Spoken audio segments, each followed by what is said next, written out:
text is a text that is designed to describe how something is achieved through a sequence of action or steps. It explains how people perform different processes in a sequence of steps. This text uses simple present tense, often imperative sentences. It also uses the temporal conjunction such as first, second, then, next, finally, etc.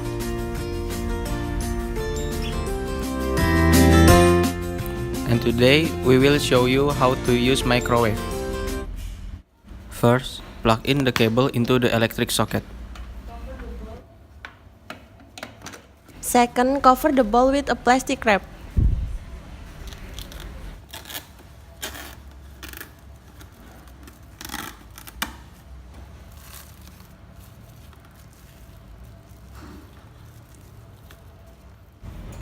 Third, place the item containing the food or drink inside the microwave. If the food or drink is an aluminum container, remove and place into something that is microwave compatible.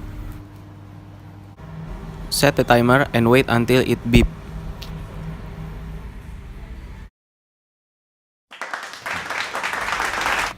Take the food out from the microwave and remove the plastic wrap carefully.